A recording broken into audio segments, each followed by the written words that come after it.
Good afternoon. Yeah, good afternoon. Can I Good hear you? afternoon. We can hear Afternoon. you. Welcome Good afternoon. every one of us to this. Thank you. Welcome Good afternoon. every one of us to this wonderful webinar today. The first for the MBA Women Forum Public Sector Committee. You're welcome. My name is Patience Etumudon, and I'm going to anchor this program for today. I'm going to moderate the program for today. So, to start the program, the head of the sector, of the committee, Jaibo, to give her welcome address. Thank you.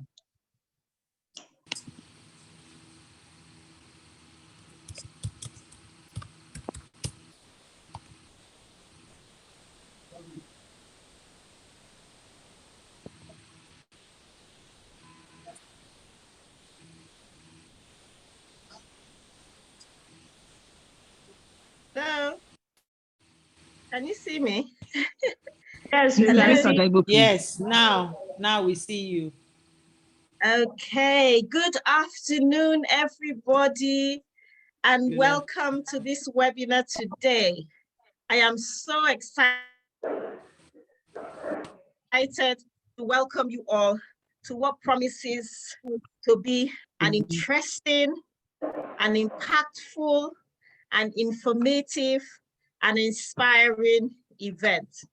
If they haven't introduced me already, my name is Chinyere Okorocha, and I am humbled to be the chairperson of the Nigeria Bar Association Women Forum. So why are we today? Why are we here today? And what is my role today? And my role simply is to welcome you all and give a few opening remarks. I don't want to miss anything out, and so I actually did prepare something that I am going to try and reach out. So just in case we have, our usual protocols, I would like to crave your indulgence for us to use that general acronym, all protocols observed. Yes, so ladies, Your Excellencies, any justices here present, my lords, members of the inner bar that might be here present, all the distinguished speakers here present, Executive Committee of the MBA Women Forum, council members here present, committee officers, all my learned colleagues here present, state leads, branch facilitators. I just want to welcome you, ladies and gentlemen. Any men we may have in our midst today, you are very welcome, because I know that sometimes men are known to attend our events. So if we have any he for she here, you are very welcome.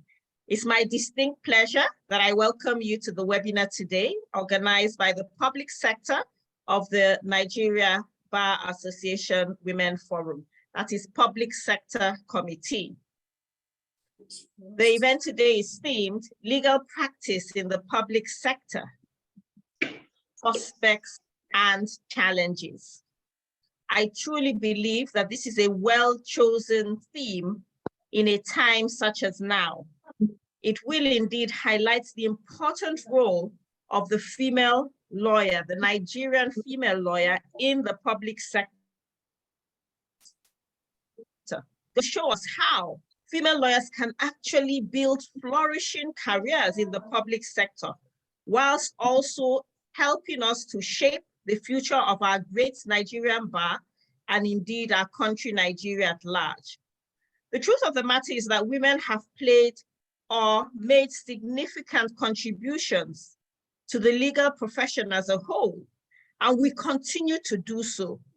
Unfortunately, women, female lawyers in particular, still face challenges such as gender inequality, discrimination, lack of representation in certain areas of the bar and of leadership. But this theme today couldn't have been more apt because it is going to showcase how female lawyers can flourish and attain greatest heights even while serving in the public sector.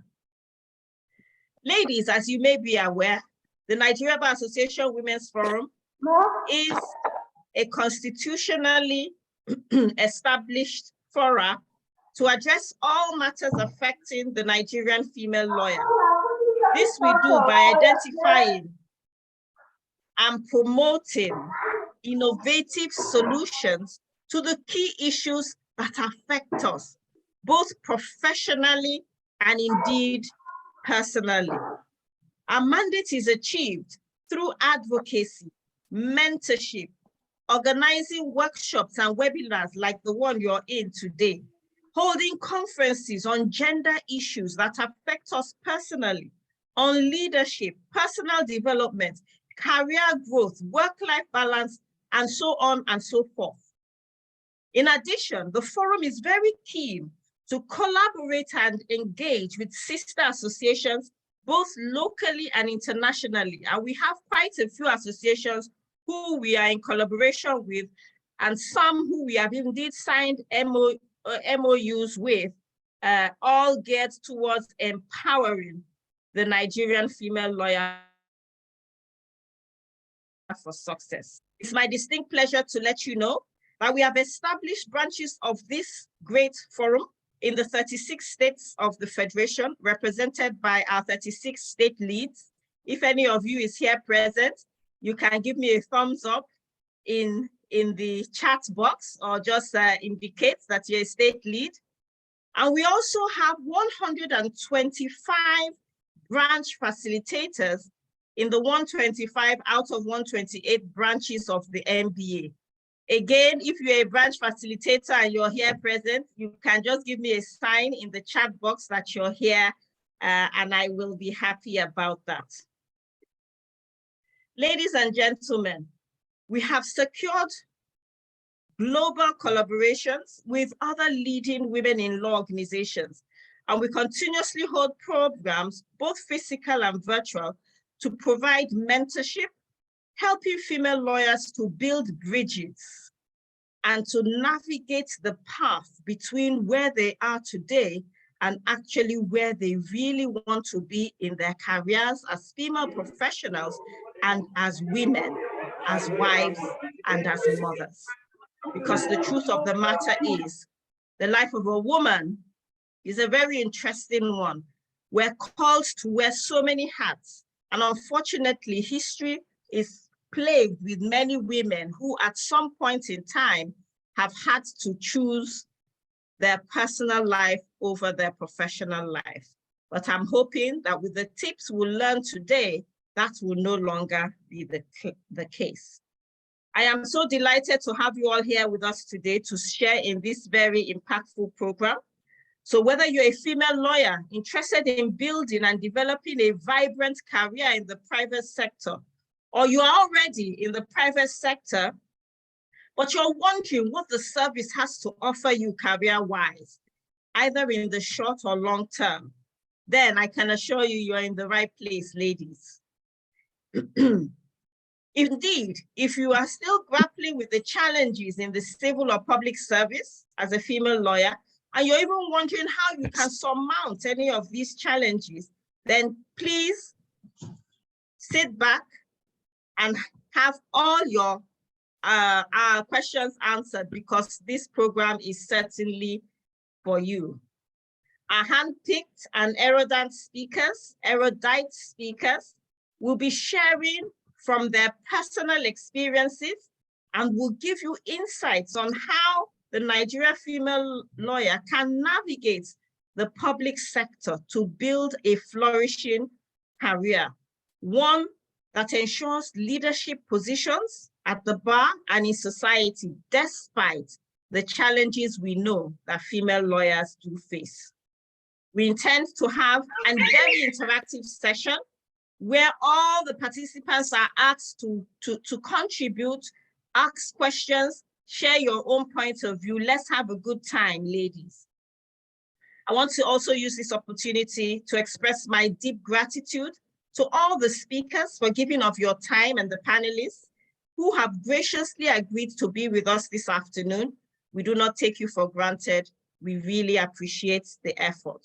Your expertise and experience will certainly enrich our discussions and help us develop practical solutions to all the challenges facing women in the legal profession, even in general. I also want to thank any sponsors and partners that we have here today for continuing to encourage and support the work of the forum. As a not-for-profit organization and branch of the Nigerian Bar Association, we don't have to rely on donations and the goodwill of well-meaning members of the bar like your good self. So thank you once again. Ladies and gentlemen, I once again welcome you all, and I urge you to please participate actively in the discussions today so that you can make the most of the opportunity and contribute to the development of the legal profession in Nigeria. I cannot end without commending the leadership of the Public Sector Committee of the NBA Women Forum for putting together such an impactful webinar, or what promises to be an impactful webinar. Well done, ladies. We're behind you. We're looking at you. We're rooting for you. I'm going to sit back now. You know, I really want to enjoy myself. I want to contribute. I want to listen. And thank you so much for being with us today. Back to you. And thank you for coming.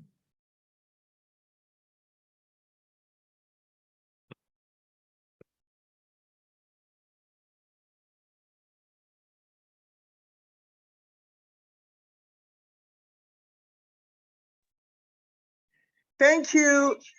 Thank you, my chair. It's wonderful to have you with us. You always ginger us and give us, you know, all the energy that we need to get our work done. Welcome to everyone who is here today. We promise that you're going to have an enlightening session, and we know that you will leave this webinar with all the resources that you need to make a clear decision on whether or not you want to start a career in the public sector and how best to navigate your way through that sector if you are already working in the public sector. So, like my chair has said, we're gonna have a lovely time here. Our speakers are ready, they are waiting, and they have promised us that they will give us a lot of information that shall be beneficial to all of us here today. My name is Grace Ajego. I am the head of the NBAWF Public Sector Committee. And this is our first webinar. We're happy to have you all here. We're hoping that for each of our webinars, you will always be part of us. You will participate as you are doing today. The Public Sector Committee is a committee that has been set up, you know, for the purpose of educating, informing members of the Nigerian Bar Association Women's Forum about the public sector in Nigeria and how it can be beneficial to members of the sector and lawyers in general, and how it can develop guidance papers that can be used as advocacy tools by members of the NBAWF. It also hopes to create a forum where members of the NBAWF working in the public sector can interact with one another, can network, you know, can know their colleagues in the public and the private sector who have both individual and collective interests that will breed great ideas and will help us to be able to locate ourselves wherever, share ideas, and make the best of the public sector that we find ourselves in. So we won't take too much time. We will just go on straight to call our first speaker, and I'll have Mrs. Patience, our moderator. Pat, are you here? Can you introduce our first speaker for us, please? Thank you. Okay.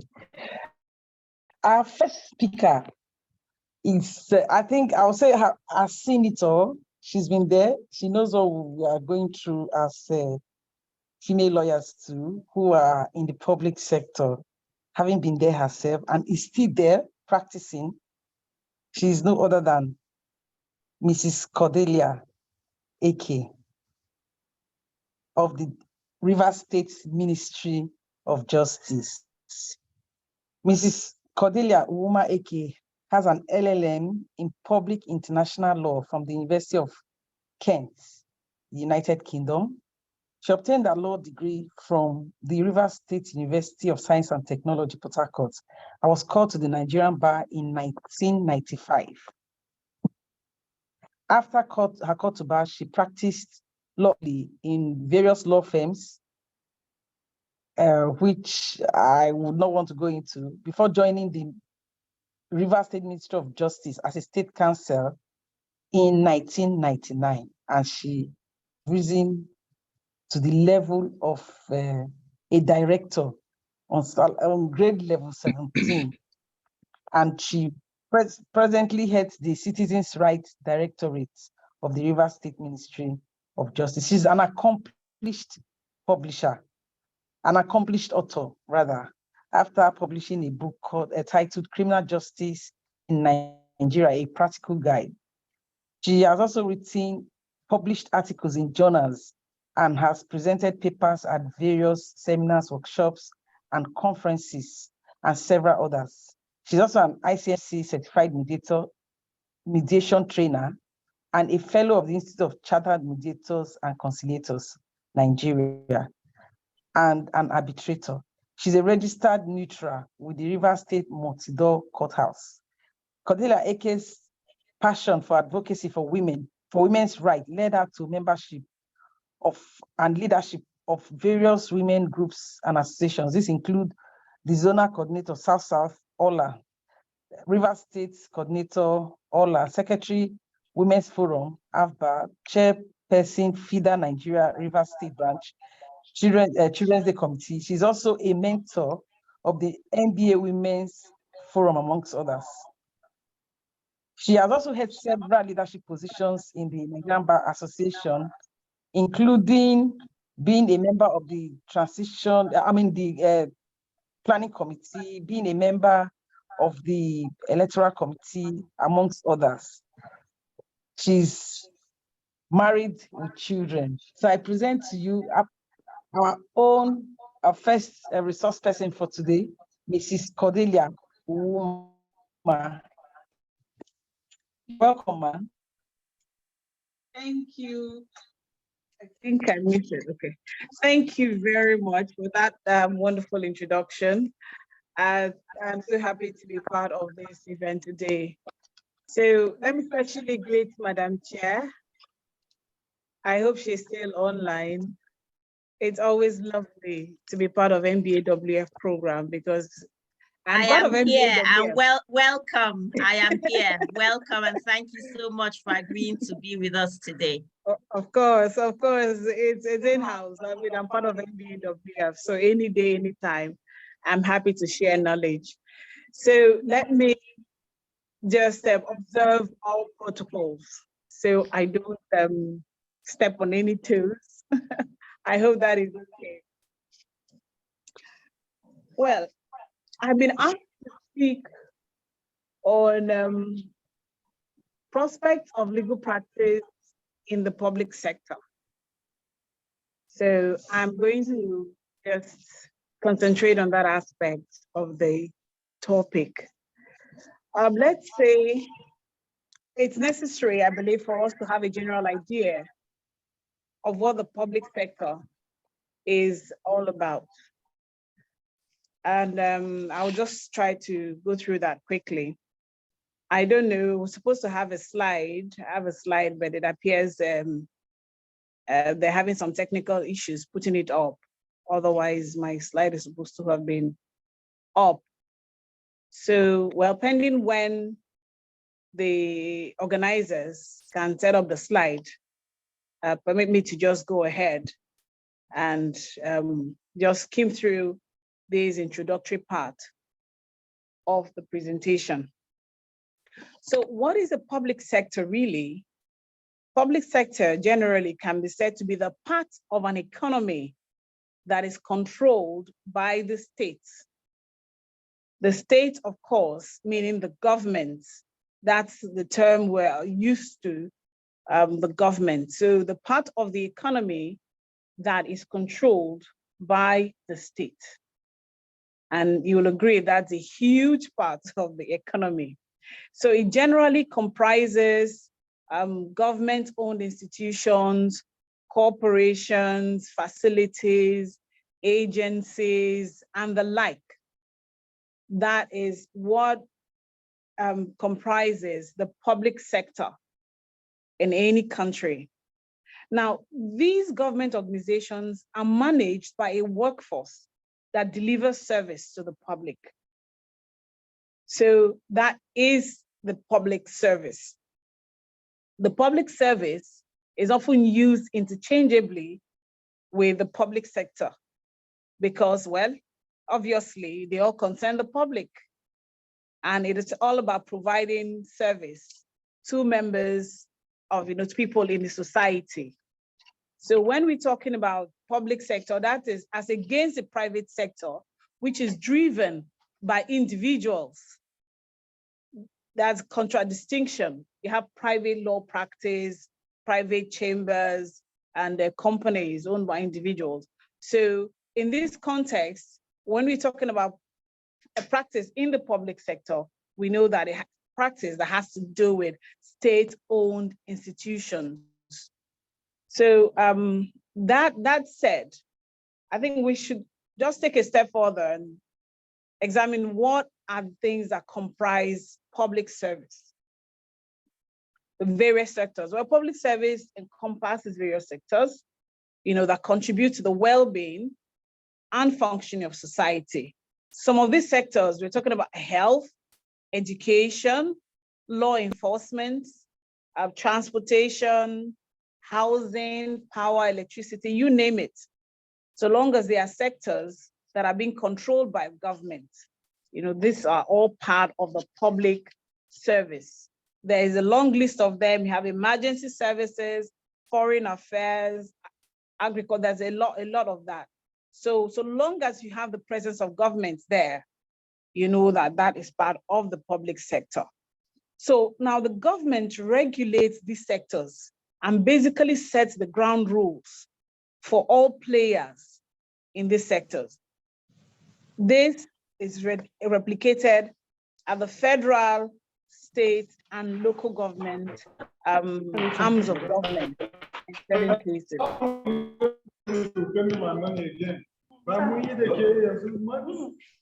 Okay, so that's just giving a general idea of what the public sector is.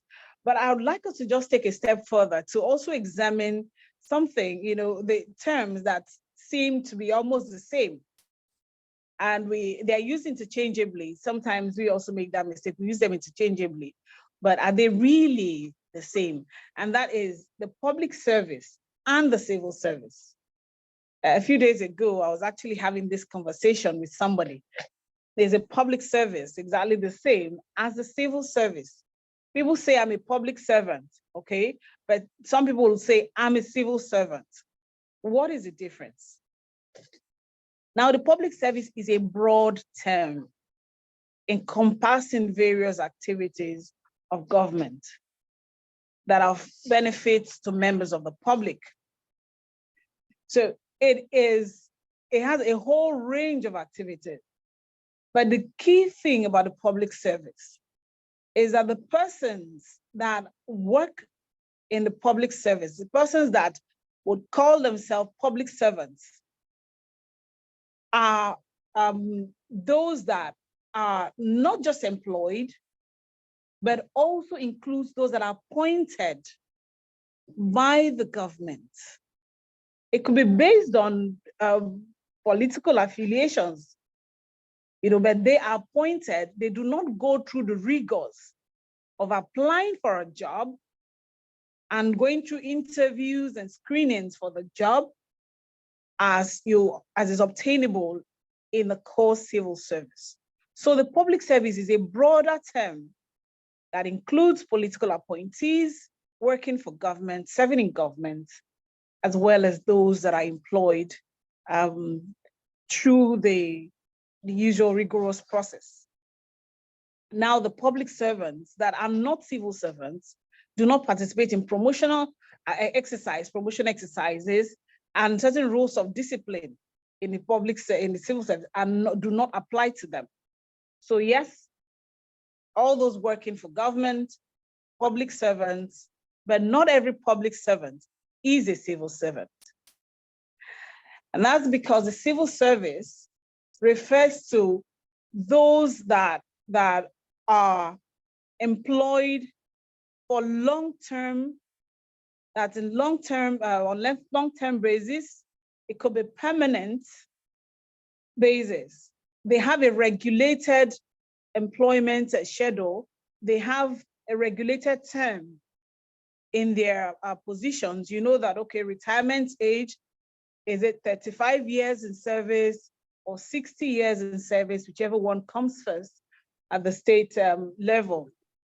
So the civil servant knows this is what governs his employment. The terms and conditions are clearly spelled out. But for the public servant, political appointee working for government, it is not the same.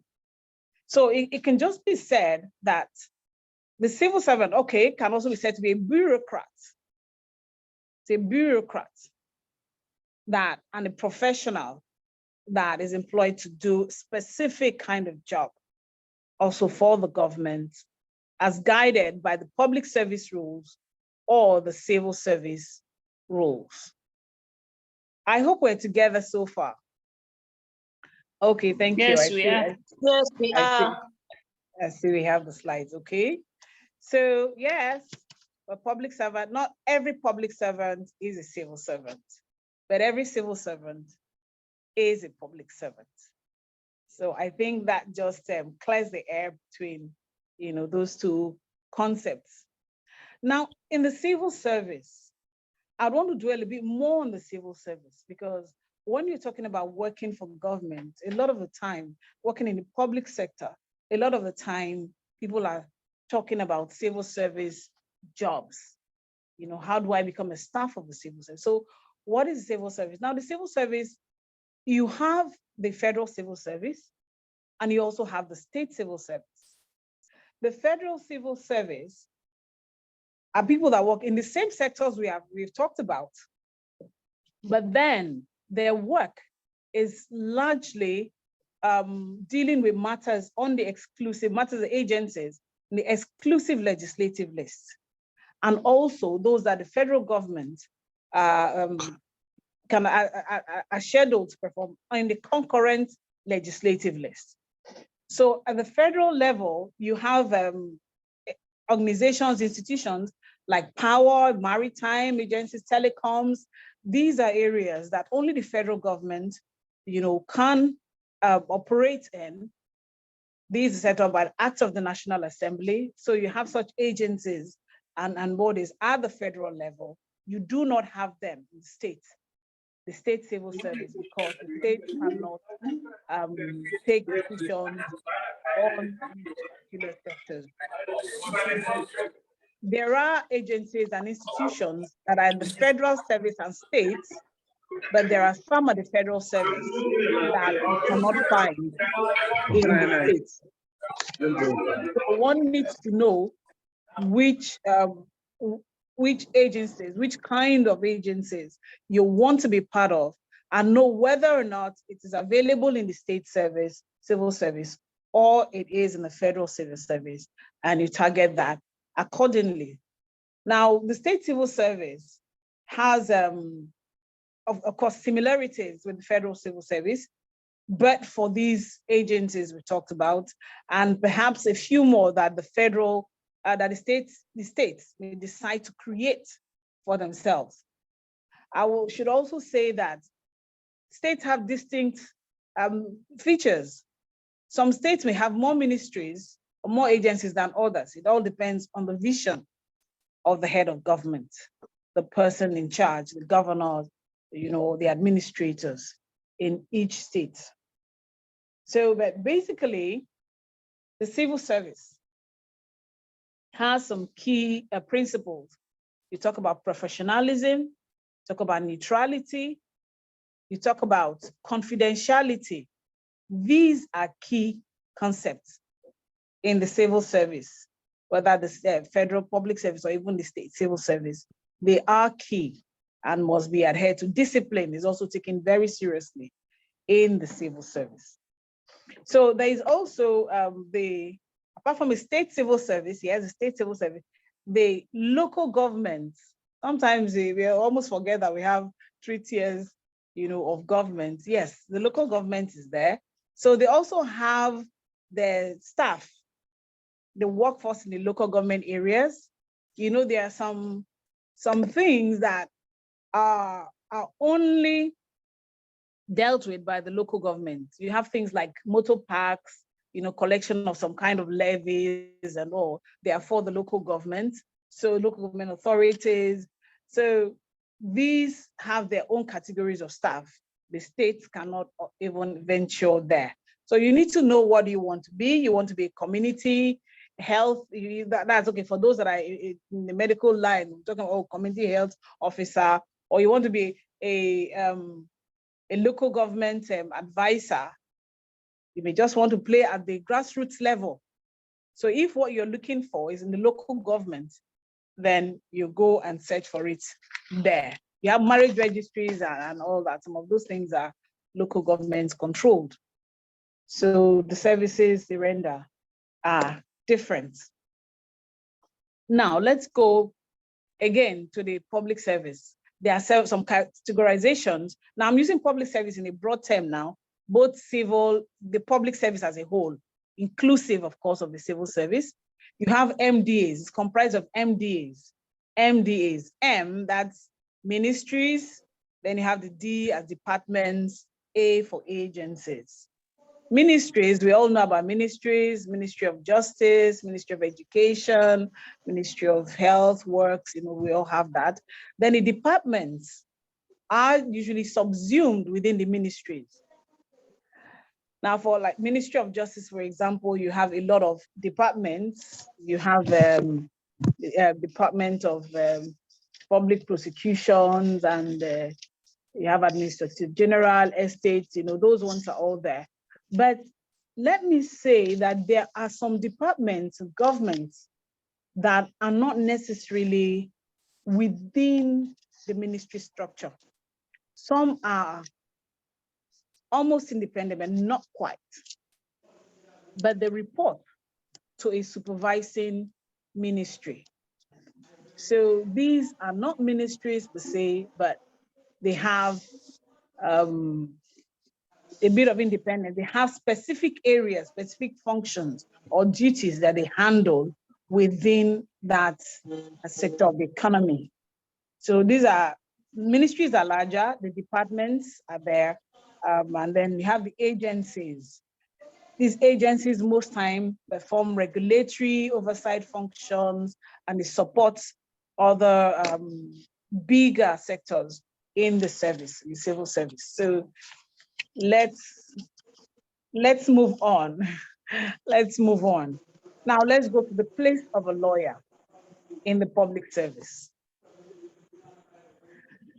The work of a lawyer really is quite unique. It is interesting because a lawyer's work, unlike what some persons think, seems to be limited. And it is sad that in our society, people do not seem to appreciate the work, the role of a lawyer, the value a lawyer can bring into any sector whatsoever. Otherwise, we would not be having cases of lawyers even looking for jobs. A lawyer's role is key in every sector. Is it in construction? Is it maritime? Is it health? You know, you would think that a lawyer, what is a lawyer doing in construction, in an engineering ministry, or in housing or health? But the fact is that every sector is regulated. There are rules and regulations governing the operation of every sector.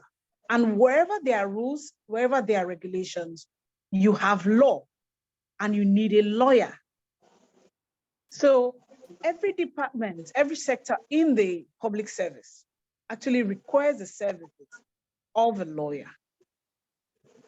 If we really take that seriously, and if it's pushed, if we push this discussion, push this narrative, we really should have a lot more lawyers in the public service, which is going to guide the government in negotiation of contracts and policy making.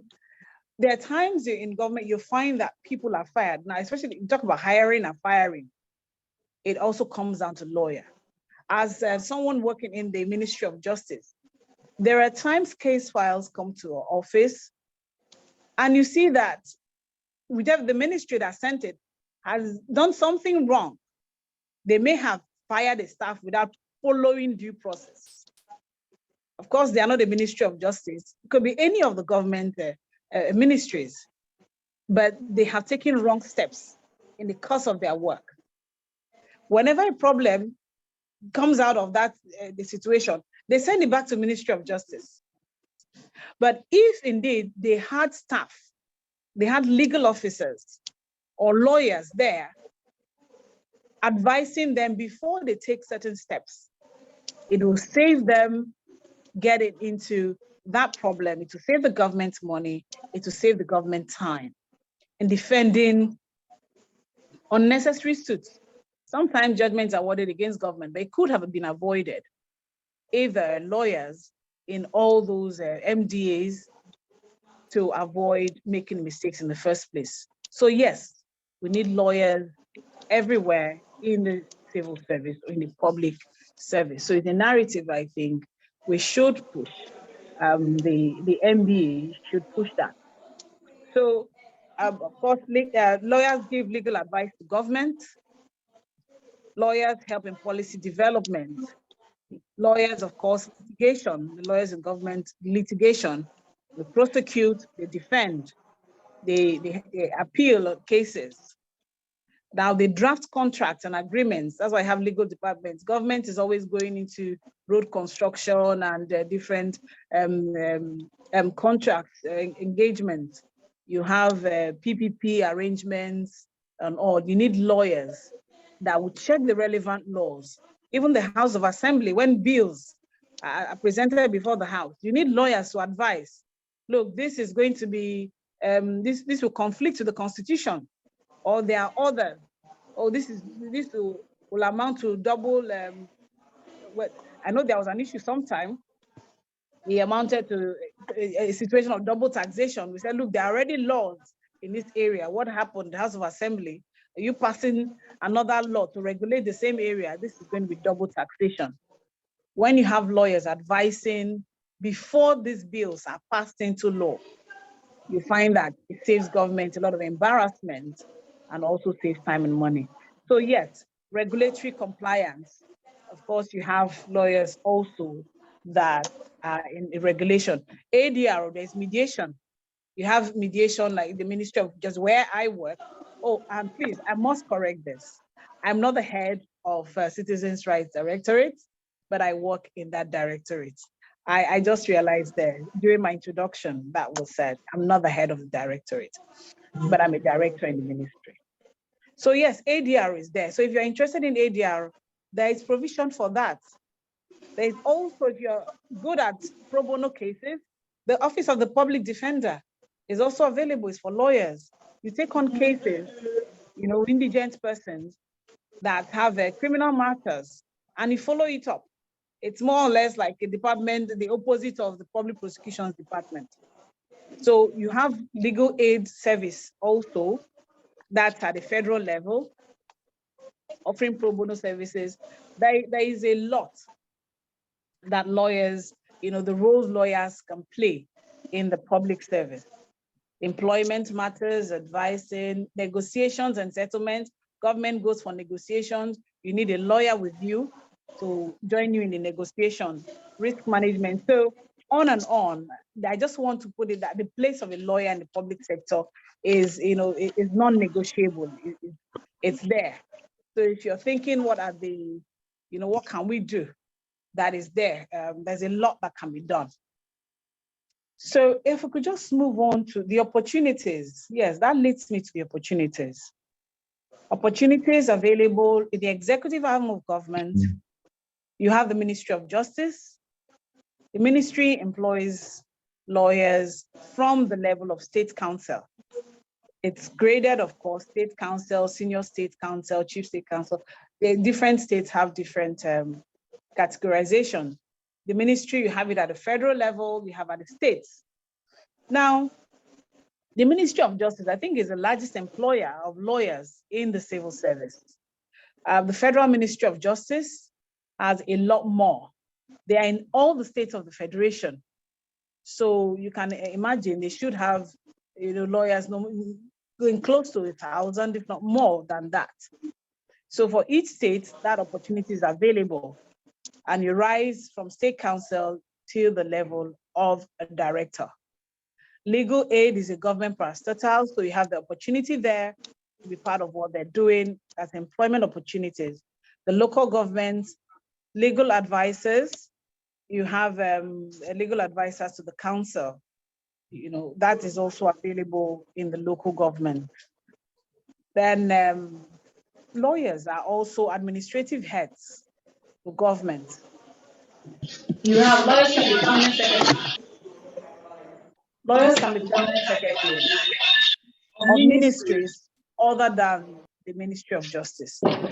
Yes, for the Ministry of Justice, you have the Solicitor General and Permanent Secretary, but other ministries, you can also have lawyers that are permanent secretaries of other ministries once you are a director in the public service.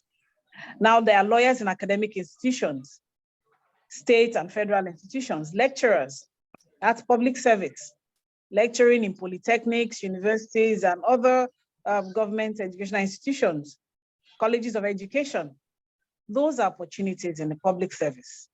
Then you have ad hoc commissions, commissions of inquiry and committees that are set up by the government to look into specific issues. We have independent electoral commissions and all. You also have law enforcement agencies.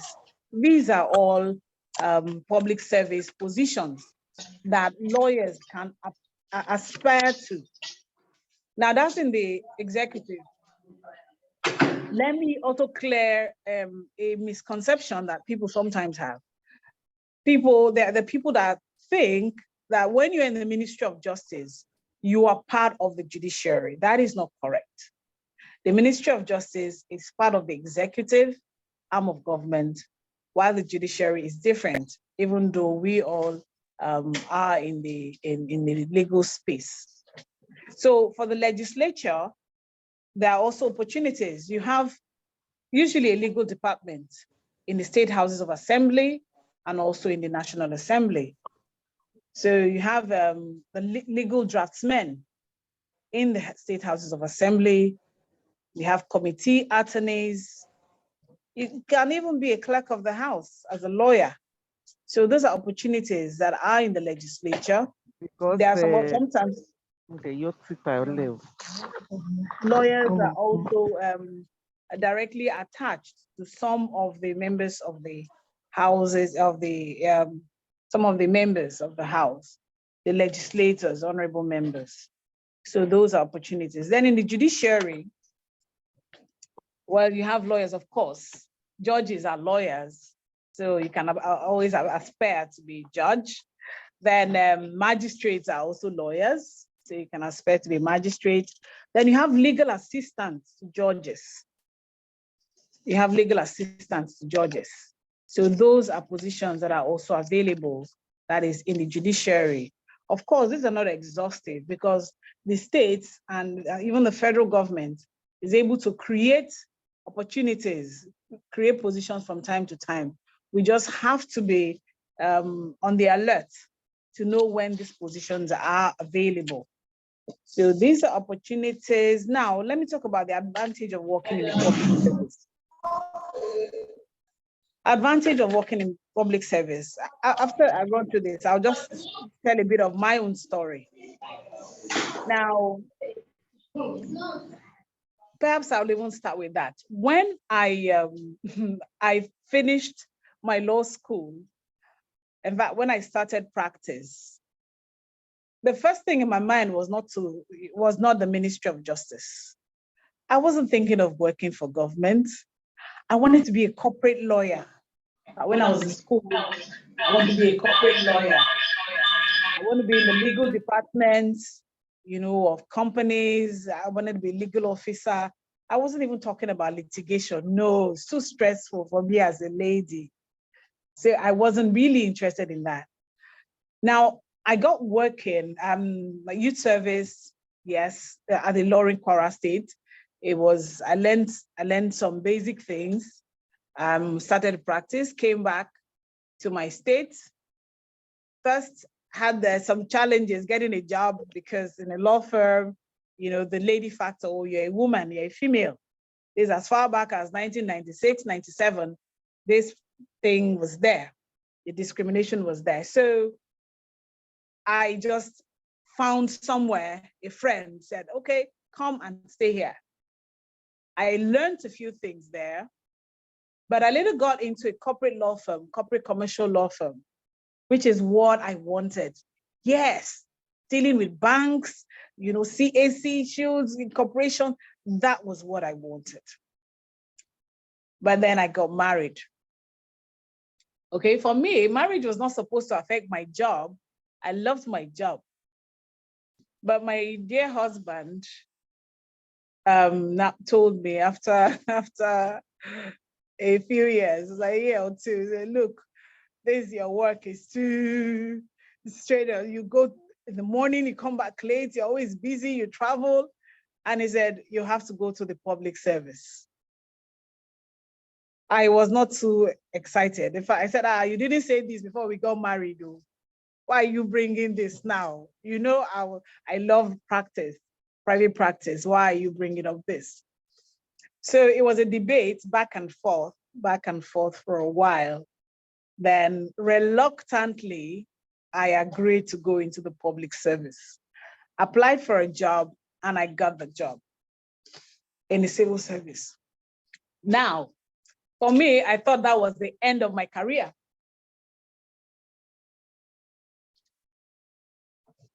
Pardon me, please. I thought that was the end of my career, getting into the public service, because I saw the public service as a place for people who were not serious. It was a dead end, so to speak, that, oh, my life is just going to end here, and my dreams. But you see, the interesting thing is, when I got into the ministry, yes, I found out that there were persons who were not really interested in doing much. But the training I had received in private practice, which was a training of hard work, a training of professionalism, you need to put in your best. And more importantly, the background I also have, family background, is that you do not embarrass yourself. You put your best foot forward. So it became an issue of not the environment, not the ministry. It was about me. Now, as they will say colloquially, look, I could not fall my own hand and I could not disappoint myself. So I got into the ministry with the work ethic I had gained from the private practice, the foundation. So where I found that there were no, we didn't have working tools, I brought my own work tools. Where I saw that some persons closed very early, I made sure I finished my work. So everything had to start with me. I don't idle, well. So my hands had to find work to do. And I'm used to doing my work well. So I make sure I did it well, whether in the public service or not. So it's not about the public service. It's about me, who I am, who I want to be. That is what I made service all about. So the interesting thing was, you would find that there were people going home early, but I would stay back. And my husband would wonder, civil service, how come you have so much work? An interesting thing is, if you identify as somebody who can work, who is ready to work, believe me, the work will pile up on your table. Your neighbor's table may be empty, but the work will pile up on your table. So you need that experience. You are going to get the experience. So public service work and how it plays out for you depends on you. Now, getting into the public service, I was scared initially. Yes, I'd been to court a few times, but in the public service, I was expecting that there would be somebody to take me and train me, take me around everywhere. No, I realized it was again about me. I was posted to public prosecutions department. I didn't know anything about criminal law practice. Save for once I had gone to court as a private practitioner, and I was just objecting anyhow. The magistrate just said, "You are a new person. This is your first time." I said, "Yes." So I didn't have any training in criminal law practice. But what I did was to identify somebody, a lady I liked. That's Christine Lucky, yes, that's her name. She's retired now. I saw her go to court. She's very serious. So I had to go meet her. "Excuse me, ma, can I join you to court? You're doing criminal matters. How do I do it?" I have found myself a mentor. She was happy to help. And she put me through the ropes. And she told me, "Look at a pile of legal advice here. Read them so you know how it is written." So with her mentoring me, and I asked questions of other persons, I started learning the ropes. I was shocked when they gave me a big case file, live case, criminal case. "Oh, Cordelia, you're going to do this, handle this matter." I was like, me? These live cases, this is somebody's, I was scared, but with guidance, I was able to do it. I made my mistakes, but they cut me some slack, as we would say in court. "Okay, you're a young lawyer." But you know what happened? I found myself in litigation that I never wanted to do. I saw the challenges and I was ready to rise to the challenges. I was prosecuting cases, murder, you see murder cases, armed robbery cases, and I was like, wow. And let me tell you, there was a time I was so small then. Don't worry, now I'm very chubby, I was so small back then. They gave me a case of a boat driver, a murder case, boat driver, that I had to cross water to the court. I was prosecuting a boat driver for murder. And I was so tiny. So I would enter a boat to go to the court. I didn't know who my companions were. But we had this thing about, I'm the states. You can't do anything to me. Yes. Okay, I say I have 5 more minutes. So, well, I rose to the challenge and I was able to do those cases. And you see people look at you with respect. Wow. I mean, this one is a state. But the more I did these cases, the more I gathered confidence, the more I garnered experience. So that is something that you will get for free in the public service. You may not find that easily in the private service because they are careful what cases they give you. Now, public service, you have job stability. You have its competitive benefits and allowances. Job stability, you're staying there for this number of years if you don't have any problem, so you can have your mind at rest. Competitive, you have benefits and allowances. Some of them are statutory, so nobody's taking them away from you unless there's a disciplinary issue. We talk about work-life balance. You can't have it better anywhere than in the public service. Because you know that most times, when it's close of work, it's close of work. You take work home because you want to, depending on the case you have at hand. So it's less stress for you. You have more time for your family, and you of course, you're able to manage yourself better. You have time to also develop extracurricular activities. It has been in the public service that has allowed me to hold a lot of the positions that I held in NGOs, to be more active in women affairs, in the MBA and all, is because I had a little bit of spare time because I work in public service. You have steady career growth. There's promotion. After 3 years or 4 years, I'm entitled to this promotion. You don't always have that in private practice. I remember asking for leave when I was in private practice, and they looked at me like, leave 1 month? No, we can't give you that. But of course you have your leave regularly in public service, and you are paid while you're on leave.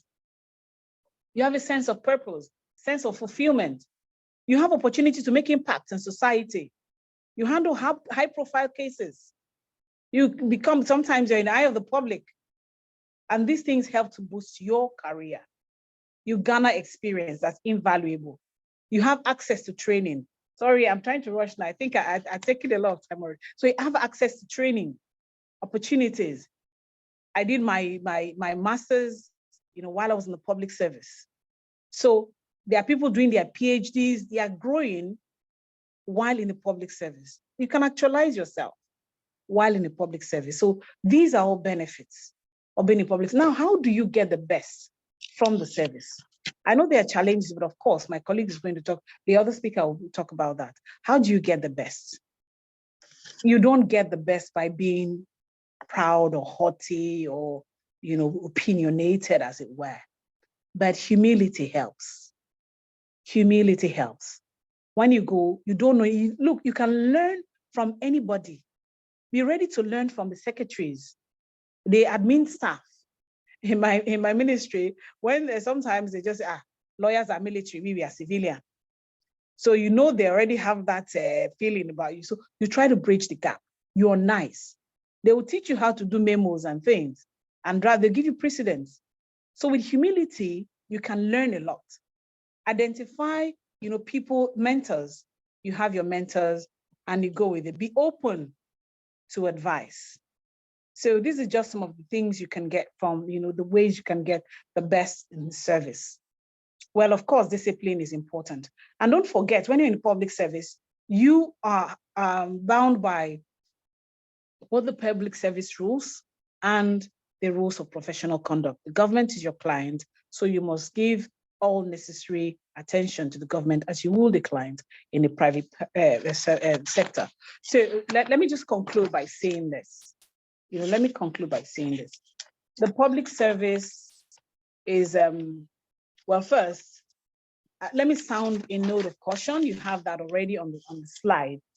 That the public service, employment in the public service is not a ticket to redundancy or laziness. You don't take it that because you're getting into the public service, that you get into the public service, that you're just going there to relax. Oh, I'm going there to sleep. I'm going to know. You see, the public service can be rewarding. It all depends on you. There are interesting challenges and opportunities. You supervise and regulate, non-law sectors. There is so much to gain, but it all starts and ends with you. So ultimately, perception, it tells on your perception, your perspective as a lawyer is what comes to bear in your work in public service.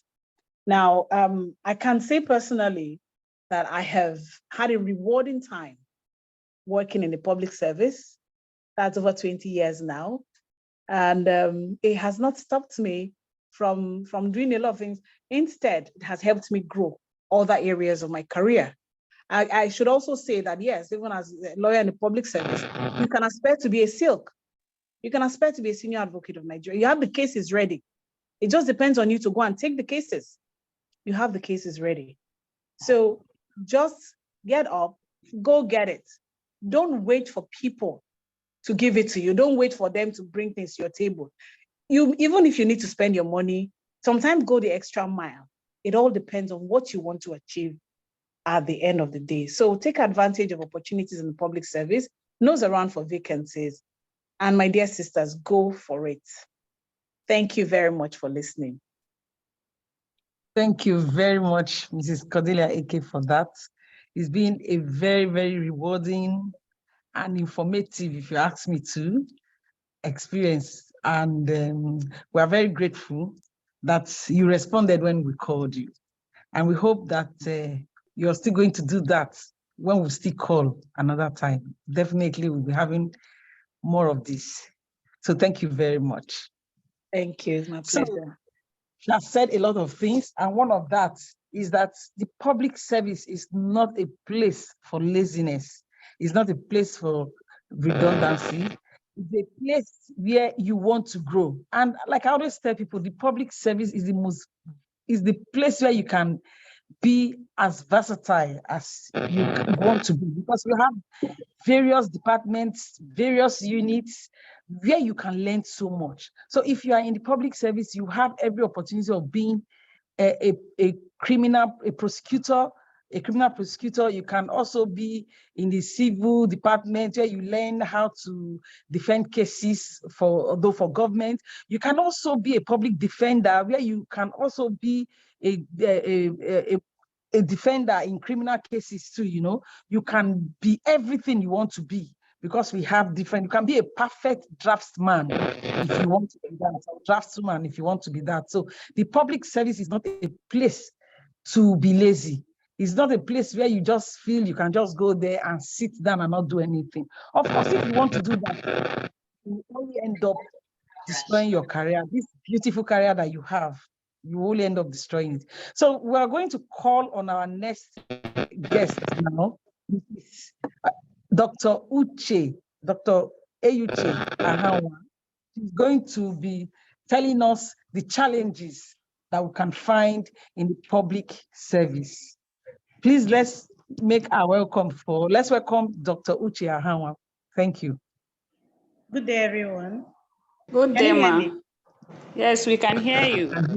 Please go on. Okay. Please permit me to stand on existing protocols.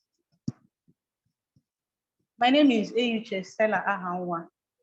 I'm pleased and privileged to talk to us on the challenges faced by female lawyers in the public sector. Before I proceed, I would like to mention briefly. So sorry, are you not putting on your camera? Okay, I can. Please put on your camera. Thank you very much. Wonderful. So nice to meet you, and thank you for being here, for giving us the time. Can we spotlight her, please? Please, can you put on your camera? If it's not possible, let us know that. And She has put it on. She's put it on. She just needs to be spotlighted. Can we spotlight the next speaker, please? Okay.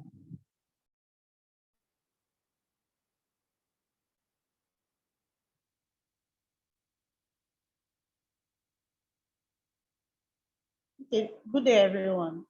Okay. Yes, please go ahead. I'm sure they will spotlight you in a minute. Go ahead. Okay. She's on already. Go ahead, please. So women have come a long way in the legal profession, because over the years, the legal profession was initially male dominated. But over the years, women joined the profession, and we have many more lawyers. And globally, the first female lawyer to qualify as a legal practitioner was Marija Milutinovic, a Serbian. Then in Africa, the first female legal practitioner was from Algeria, and her name was Blanche Azole. She qualified in 1908. Then in Nigeria, back home in Nigeria, we have Stella Thomas being the first female legal practitioner in Nigeria. So now back to the topic I'm supposed to talk about, the challenges of female lawyers in legal practice, that's in the challenges of female lawyers in the public sector. So generally, just like our chairperson observed from the beginning, that's when she was giving her welcome address, she pointed out some of them, but I would still like to talk about them. Like, there are several challenges that female lawyers face generally in Nigeria and all over the world. And one of them is gender stereotyping. And gender stereotyping happens when, women are treated in a particular way because they are of the feminine gender.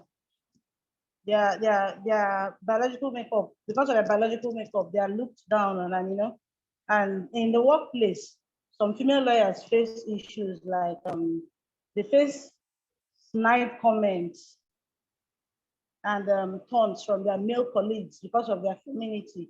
When some things are to be done, they'll be told that don't bother, you're a female, you're a woman, and there are certain things that women should not do or aspire to do, and this is actually not good enough.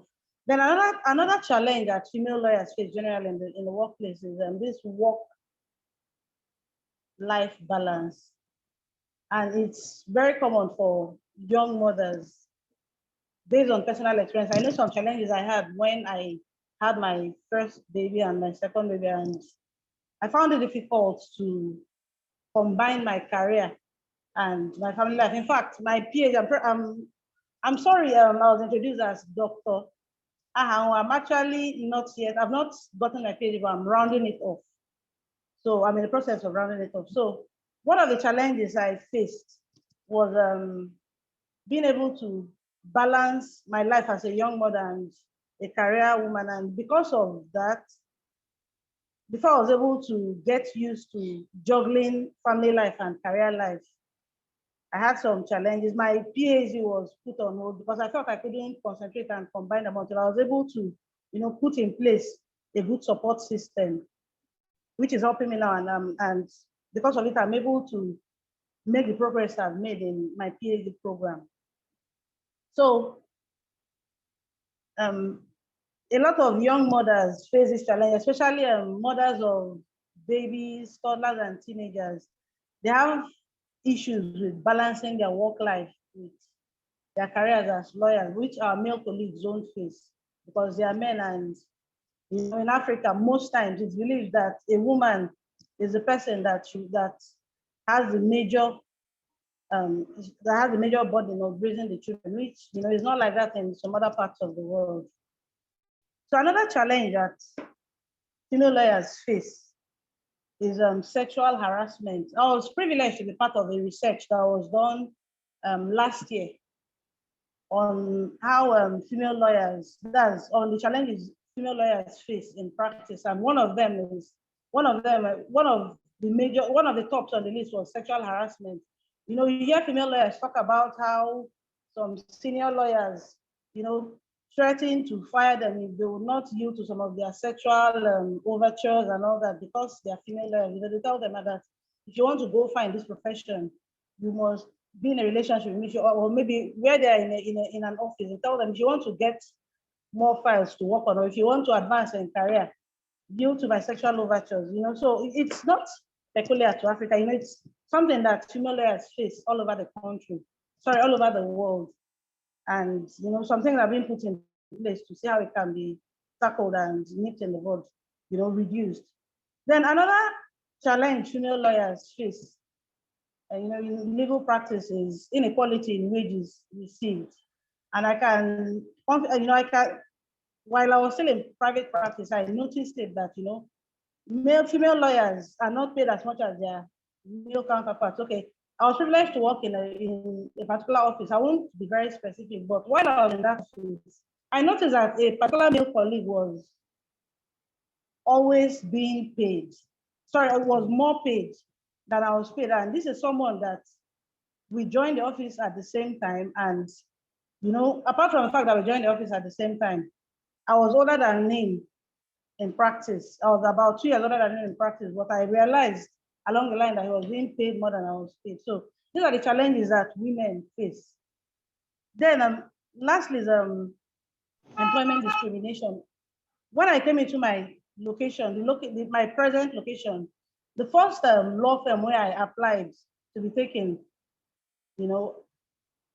as a legal practitioner, I discovered that we wanted for interviews, but at the end of the day, it was only one female. There were, I think, about 3 males were taken, and just one female was taken. And the explanation is that female lawyers are not always, they're not readily available sometimes to be sent out to locations outside states and locations outside their current location, and for all sorts of excuses. So I haven't talked about that. I would also want to talk about, I want to be specific.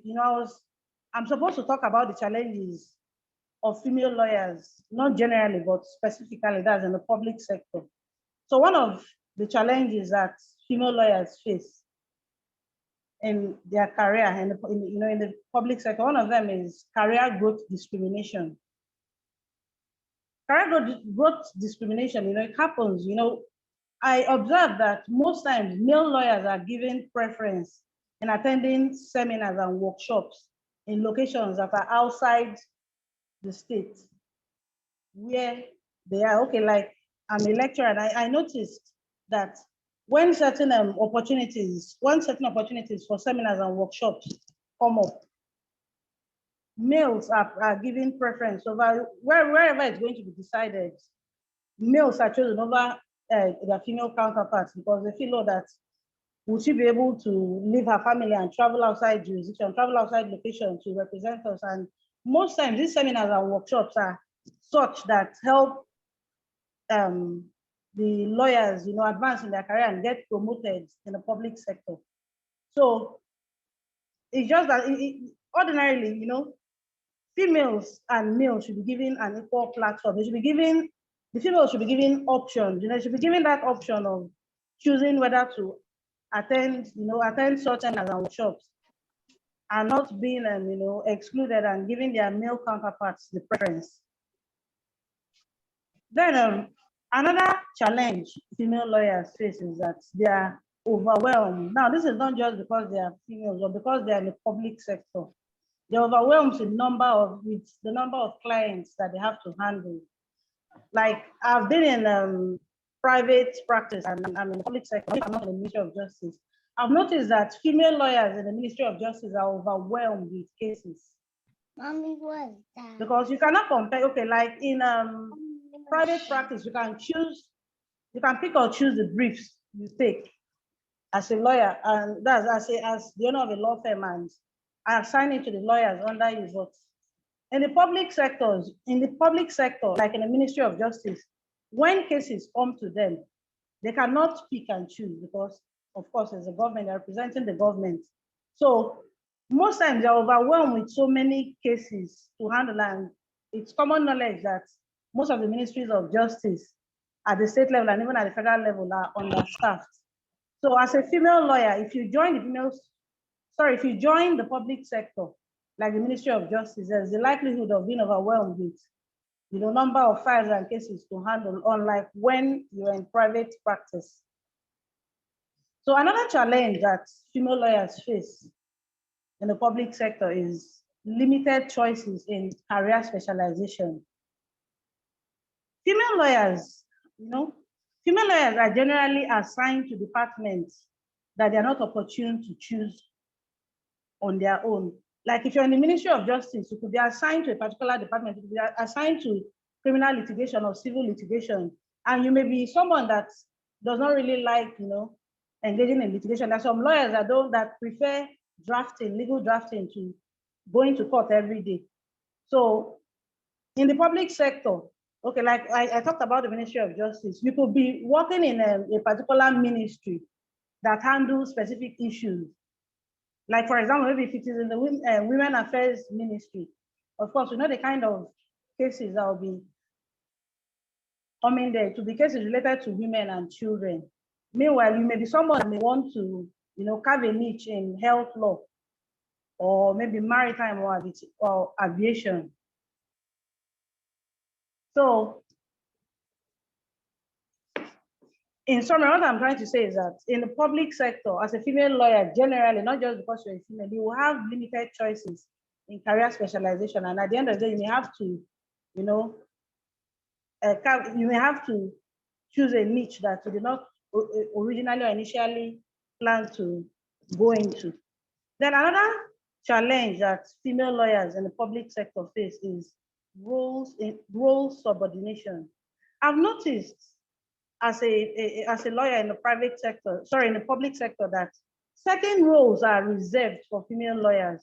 For example, where committees are set up, I've noticed that some kind of committees are reserved for the females.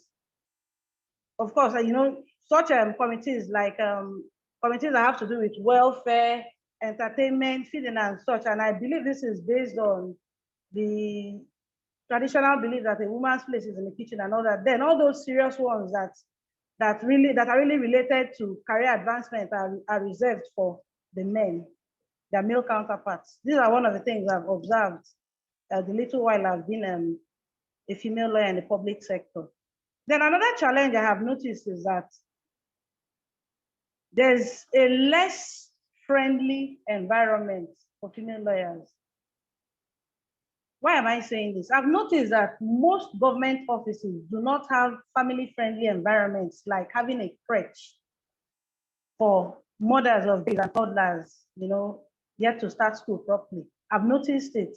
You know, one impressive thing I noticed about the last conference is that an arrangement was made for a crèche. During that, I mean the last MBA conference, the one that took place last year. Impressively, there was put in place an arrangement, you know, for young mothers to drop their to drop their babies while they participated in the conference, and they also had the opportunities to, you know, from time to time to go and check if their babies were fine. So what I'm trying to say is that most government departments and offices and ministries, they do not have crèches to support young mothers. So that, because if a young mother has her child close by, she don't have the fears of, I don't know what's going on with my baby in the crèche. I don't know how well they're handling my baby. Or maybe if the baby, for instance, has a health condition and she can't help, you know, she can't help dropping a child with a crèche. It would really distract her while she's at work. But if there's a crèche within the office, that young mother can, you know, take out time, check on her baby, and now come back. She will concentrate better than if the child is in a crèche that is outside her location. So that's that about less friendly work environment. So for me, like as a female lecturer, the major challenge I've had is just this work-life balance. You know, I've discovered that in the public sector, we lecturers, you know, we are more privileged to have a flexible work schedule. So for any female that wants to, you know, take up a lecturing job in a public institution, it's kind of flexible. One of the advantages is that it is very flexible. You can actually combine it with, you know, we are an exception to legal practitioners that can go into private practice. So you can effectively combine it with private practice in terms of litigation. Like that's what I'm doing presently, and I'm participating in this webinar from my private office and not my office in school. So I've really I've talked about the challenges female lawyers face generally, and I said that they include gender discrimination and stereotypes. You know, women being treated in a particular way because they are females, and because it's believed that they are the weaker sex or a lesser vessel, you know, such mindsets. Then I also talked about sexual harassment. Female lawyers face it both in the private and in the public sector, and it's not peculiar to our jurisdiction. It's something that happens, you know, globally, and also globally, attempts are being made to reduce sexual harassment in the workplace for female lawyers. Then I also talked about inequality in wages received by female lawyers in the private. It does in private practice. It doesn't happen in the public sector because there's a salary structure, and you know there's also the structure for promotion and all that. So it's not really common in the public sector. Then another challenge I talked about is employment discrimination, where female lawyers are looked down on by senior lawyers because of their gender. And this is not, it's not really nice. So, but it's not common in the public sector, because in the public sector, there are criteria for employment and they follow them. So I also talked about challenges faced by female lawyers in the public sector. The first one I talked about is career growth discrimination. Their male counterparts are usually given preference in attending seminars and workshops outside their locations. That's locations outside the state of employment. Like in my institution, I've seen where a male, one of my male colleagues was sent outside the country without giving others, without making the opportunity, without giving their female counterparts the opportunity of choosing whether they want to attend or not. So, I believe it's something that should be looked into by those that have the powers to look into such. So male and female lawyers should be given equal opportunities for career growth. Then I also talked about being overwhelmed with number of clients to be handled. And we all know that, female lawyers in the public sector are overwhelmed with more clients than their counterparts in the public sector. So I also talked, that's a general challenge, not peculiar to us because we are females. Then we also have, talking about me in the classroom, for instance, in a private university, there are less students, but in a public institutions, like I've had classes where I teach up to 250 students, in fact, when I was a student, there were times during our lectures when we were up to 450 students, although I've never had such an encounter, but I've taught up to 250 students during lectures, and sometimes I found it really stretching and stressful, but what we want to do. So that's just it. Then I also talked about role subordinations, where some roles are, we females are stereotypes to certain committees when committees are being set up, while the really serious and strict ones are given to our male counterparts. Then I also talked about a less friendly environment in the workplace. It would be good if the workplace in public sectors is set up in such a way that young mothers are accommodated. That's provision is made for their toddlers and babies that are yet to start school, so that it's easy for them to concentrate better at work. That is 500,000. Is it not because we are carrying justice people? I cannot. Then I also talked. I haven't talked about them. It will not be. My discussion will not be complete if I don't talk about the way forward. So I suggested some things, and my first suggestion is that talking about career development choices, equal opportunities should be given to male and female lawyers alike. If they are, if they are lawyers of the same level, if they are lawyers on the same level, that's career-wise, they should be given the choices to pick. If they should be allowed to choose if they want to attend certain seminars and workshops that are outside their locations. Then also, a more friendly work environment should be created in the workplace in public sectors, so that female lawyers can concentrate better and be helped with their work-life balance issues. Then mentorship is very important, very, very important in the legal profession, and also for we females. It would be very good if, in fact, I'm very happy that, NBA Women's Forum was created, and one of the key objectives of NBA Women's Forum is mentorship. Our chairperson mentioned it when she was, when she gave her keynote address. So it would be good if there's room for mentorship in the public sector, apart from NBA. Of course, NBA is not, it's for everyone. So if it would be good if in the ministries of justice, in the departments, government agencies, and even in the classroom environment, there should be put in place mentorship schemes, to help young female lawyers and even middle-range female lawyers to advance in their careers, to help them attain a work-life balance and grow in their profession, grow in the profession. get to the peak of their career.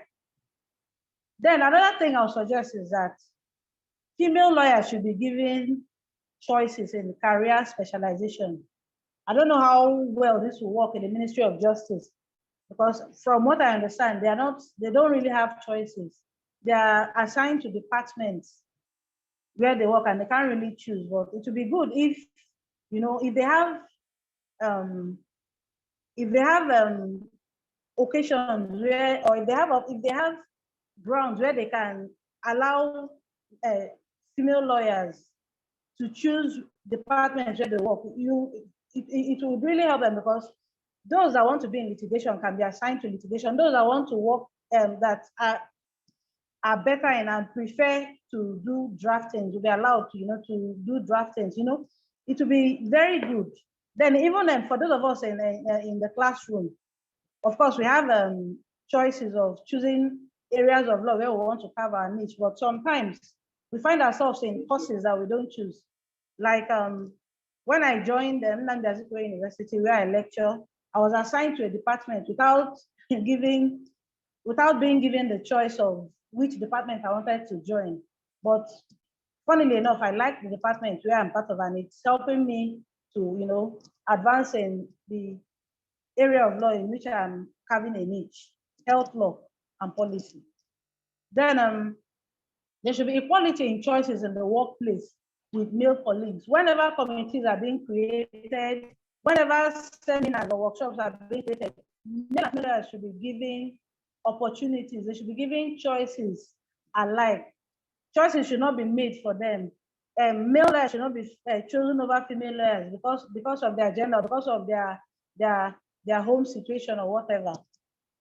Females and males should be given equality in making choices for seminars, workshops, and the membership of committees. So thank you very much for the opportunity to talk about challenges of female lawyers in the public sector. Thank you very much, Mrs. Ahanwa. So from what she has said, everyone should have an opportunity to be where they want to be. You cannot be asked to, you cannot be relegated or refused an opportunity for a seminar or workshop or whatever, just because you are a female lawyer or because you're a female lawyer in the public sector or because you're a young mother. Everyone should be given an opportunity. That's what she said. So if you have any questions, I saw one question, and that should be for Mrs. Eke. The person was asking, the lady was asking what grade level, okay, what should be the start point grade level for a lawyer in the federal establishment? I think that is the only question we have here. And I have a question, Mrs. Okorocha. Okay. Yes, ma'am. So when you finish the first one, I will ask my question. Okay. I have a question for both speakers. Okay. Can we please have Mrs. Cordelia Eke to answer the question, please? Well, the starting point of the grade level in institutions sometimes is not certain. It varies sometimes. Now, I can tell you when I was employed, I know the people that were employed before me were started at a lower grade level. It was like 8 or so. Then when we were being employed, from what I gathered, the Civil Service Commission had to call to find out what level do we start these lawyers we're employing now. And they were told to start us on 10, grade level 10.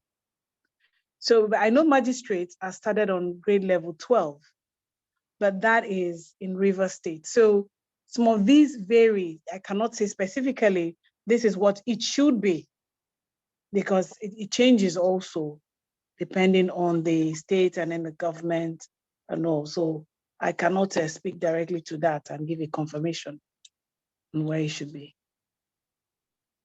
Thank you very much. Like she said, it varies from state to state. In Delta State, for instance, where I work in the Ministry of Justice, some were started at level 10, some others at level 9. So I think the entry point in the Ministry of Justice Delta State is level 9 too, and you grow from there. So I think it varies from state to state, depending on the state.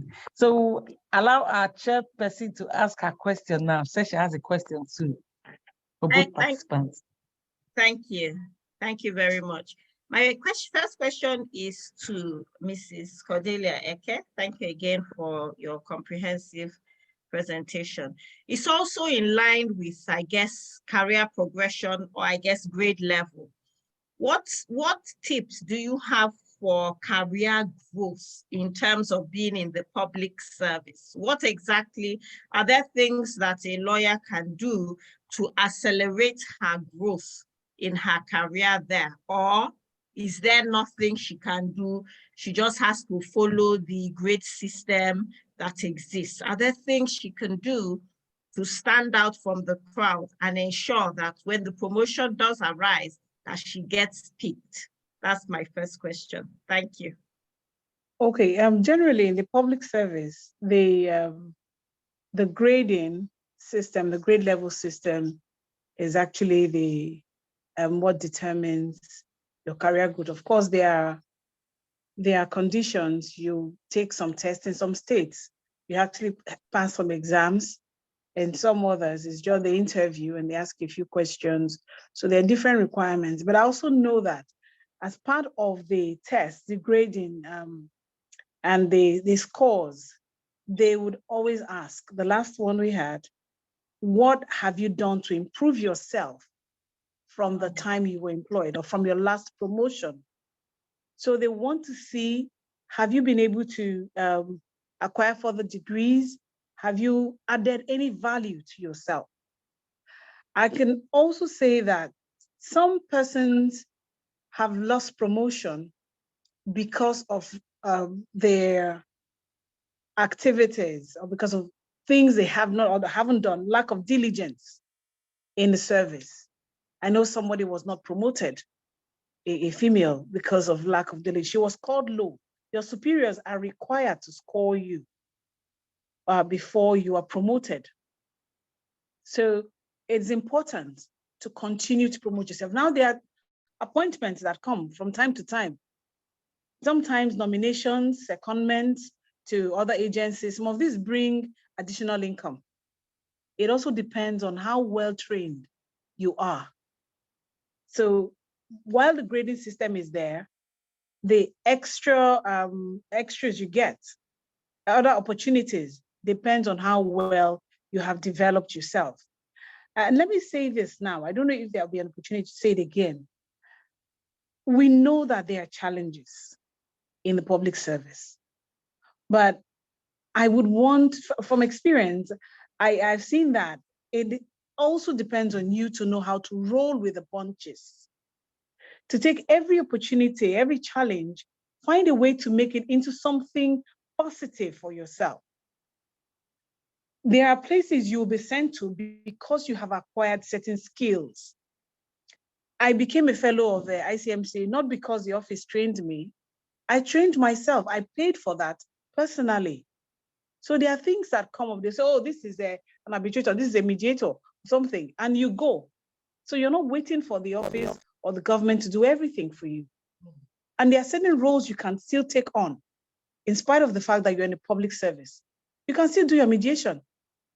There are things that somehow bring in income, other than the public service, without necessarily getting into another employment. So it helps you in your career. Now, and let me just give an example. Another thing again. Yes, in my profile, when it was being read, it was said that, yes, I'm a published author. I have a practice book, Criminal Justice in Nigeria, Practical Guide. Now that is bringing in additional income. It would surprise you to know that I authored that book. I worked on it for some years, but I actually concluded that book at a time when it appeared as though I was disadvantaged in the service. There were a few issues, and I was posted to a department that didn't seem to be what I really, at that point in time, it seemed to be somehow. But instead of sitting back and feeling sorry for myself and, lamenting, I used the opportunity and finished the book that I've been working on for years. Now it's out there. So when they introduce you, it has nothing to do with ministry. Your career is moving on. So you can accelerate your career growth, by just doing your thing and not waiting, for, well, ministry didn't sponsor me for training, I'm not going. No, that's a wrong attitude. So it's all about you. Thank you very much. Thank you very much. We have other questions that I would like to read out. And okay, one of the questions, this lady is saying, sorry about that. Let me get that. Okay.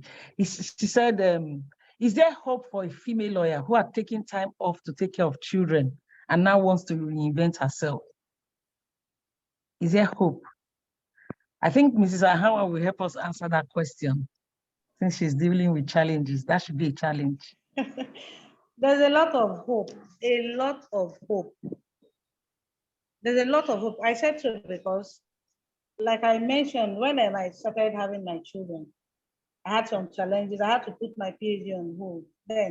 I then worked on building a support system to help out with the home front, especially with the kids. And being able to do this, I was able to establish a support system. And after I was able to establish it, I came back to practice. And in fact, like I said earlier, I'm rounding off my PhD program, which I placed on hold because I was grappling with handling my children and career.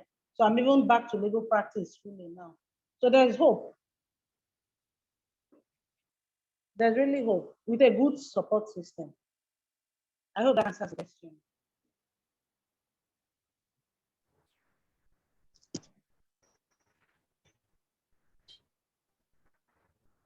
Can I just add to that? Can I add? Sorry, can I just add to, I think that's a very important question. And I just want to add to what the prof has said. I'm calling you prof in faith, right? Or doctor, I'm calling you doctor in faith. Yes. What I wanted to say is, yes, I think that some people, some female lawyers or female professionals decide that, okay, when the kids start coming, they step back, take the children up to a certain level, and then decide to come back into the workforce. And I want to encourage any woman here today to do that. Your life doesn't have to come to an end because you decided, or no, not your life, sorry, your career as a lawyer must not come to an end because you had to get married and have children. No, you have to take that decision that, okay, now my children are at a certain age or my home is more stable, and then choose to come back into the workforce. But in coming back to the workforce, some things have to be put in place, right?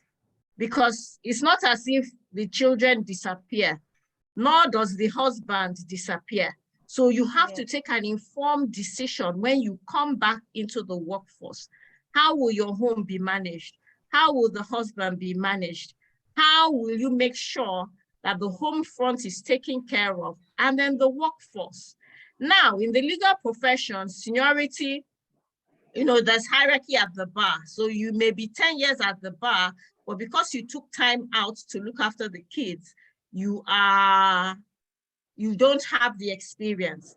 So what you could do to ease yourself back in is to take on internship type roles where you're not really paid.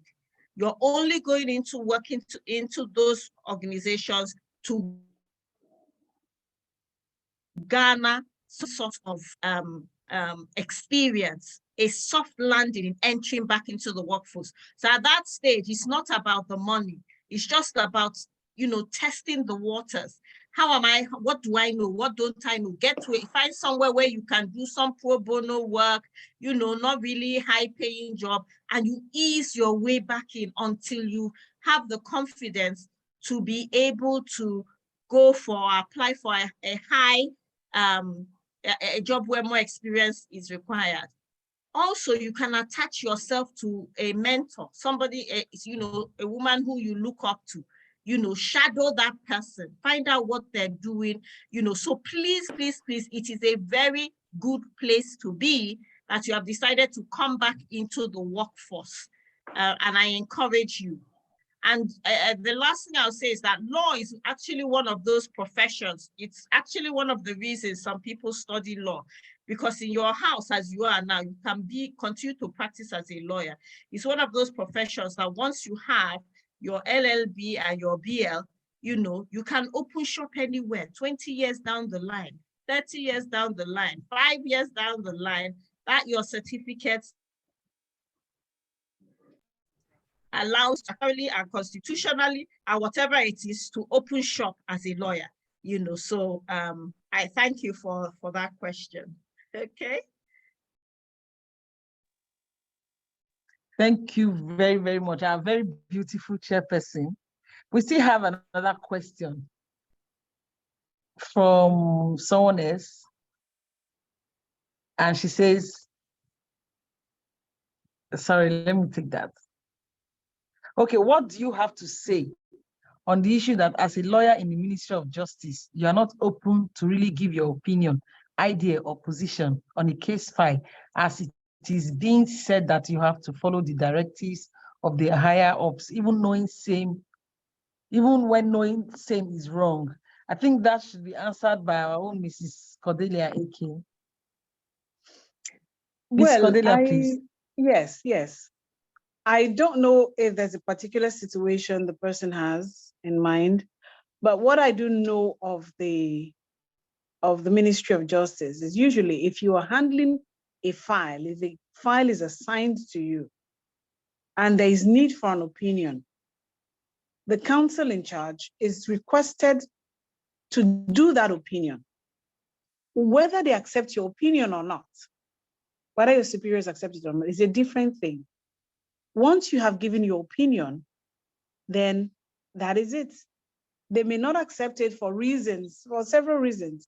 You may decide to ask, but let it be on record that you have given your own advice from your perspective. So I don't think you should worry so much if your superiors do not take your advice. At the end of the day, you have a client. Sometimes you also give your clients advice, your client won't take it.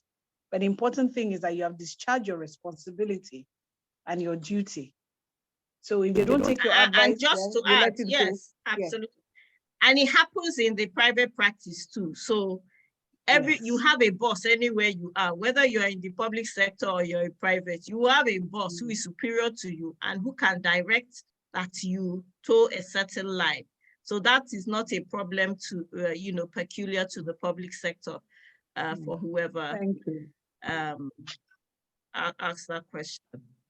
It's a fact of life. Anywhere you go, you have bosses who may want to lord it over you. So you just have to navigate that in some way, that you deem you can.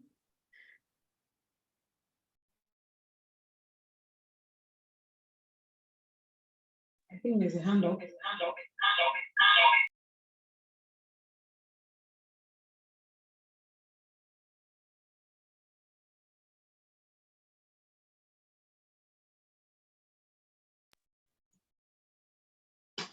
Pat, we're not hearing you. Sorry about that. Okay, so the last question, is it okay for a young female lawyer of 3 years post-call to venture off legal practice and go into legislative drafting? That's working at the National Assembly. Does this negatively impact on the opportunity to still be relevant in the litigation and other areas of practice? Do you think it's a good opportunity? She should stick to practice for now. Someone is asking. So we'll leave that for Ms. Ahawa to answer, please. Mrs. Ahawa, please.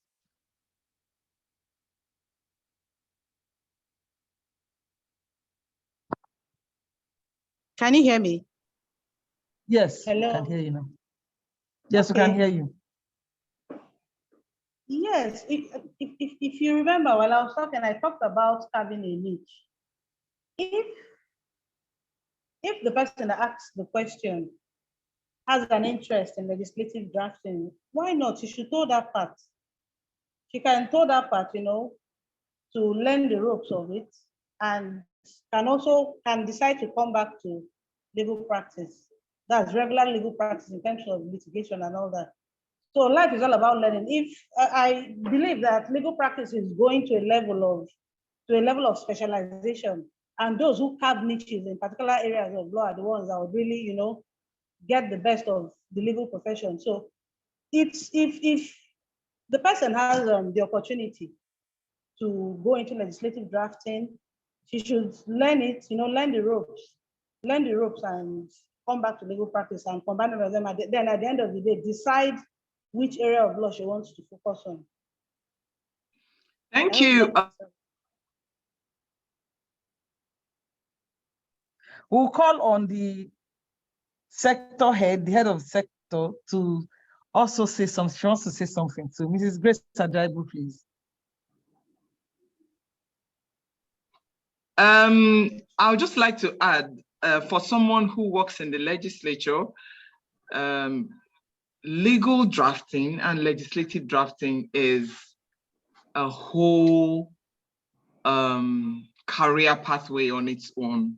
So I would like to encourage every female lawyer interested in legislative drafting to take it seriously. It's very interesting. I've worked in this sector for about 15 years or more, and I can tell you that the opportunities for growth abound in this sector. So for that person who is interested in a career in either the National Assembly or the state houses of assembly, rest assured that it's a good place to be. You will grow. You can be an expert in policy drafting, legislative drafting, legal drafting, bills, laws. It's something that you can even have a consultancy on. There are many people who would want to consult you to say, I'd like to put together a bill in this area, or a bill to address this issue. I don't know how to go about it. Can you do that for me? So you see that a job in that sector does not restrict you to what you do within the walls of the legislative assembly that you find yourself. You can do a lot on the side. You can develop yourself a lot. There are lots of organizations, Commonwealth, Legislative Council organizations, parliamentary organizations, where you can learn more, acquire more knowledge that you can bring to bear on your work and will help you to grow. There are lots of institutes, fellowships, so many ways to improve yourself if you're in the legislative arm of government. So yes, feel free to join us here. Thank you very, very much. We're gradually coming to the end of this very interesting webinar.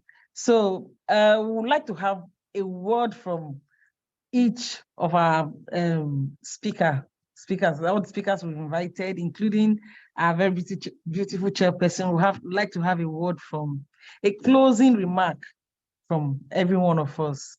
It's been an awesome moment, and I know that just as I've learned again, many of us have also learned from this experience that it can be very rewarding to work in the public sector, in spite of all the challenges. There are lots of challenges, but in life, there are challenges. You can't take that away. We all have challenges, but there are also a lot of benefits, advantages that we can derive from it.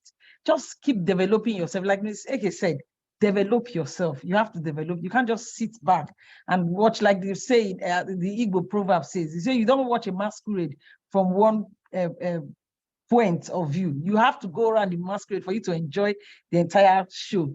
So you don't just sit back and say, okay, you just want to do just this and then leave the rest and forget about every other thing. No, you have to do other things. Look for a means to grow. Even when the opportunities are not there, then create the opportunities yourself. Like a boss I once had used to say, you fund your success. You have to fund your own success. And you find it very rewarding when you do that. So let's have a word from Mrs. Eke. Closing remark from Mrs. Eke, please. Thank you. Okay, wow, closing. It's been a very rewarding time sharing, with everybody. I'm always happy to be of help. And I would want to say this, there are some things I learned later in my career here that if I had learned them earlier, I would have been, I think I would have gained more from service. So it's good to start early enough to ask questions and to determine what you really want out of the public service. So you need to know whether you're going to focus on certain areas or other areas. But you just ask questions, be humble, look for mentors, please, and just give it your best. The public service is not the end of your life. It's a beautiful opportunity. Be open to learn. Be open to learn. And please don't feel disadvantaged because you're in a public service. Hold your head up high wherever you are. With lawyers, sometimes I see ministry lawyers feeling that they are less than, you're not less than anybody. Go anywhere, raise your head high, pay your dues. You're supposed to pay dues to the MDA. So pay your dues.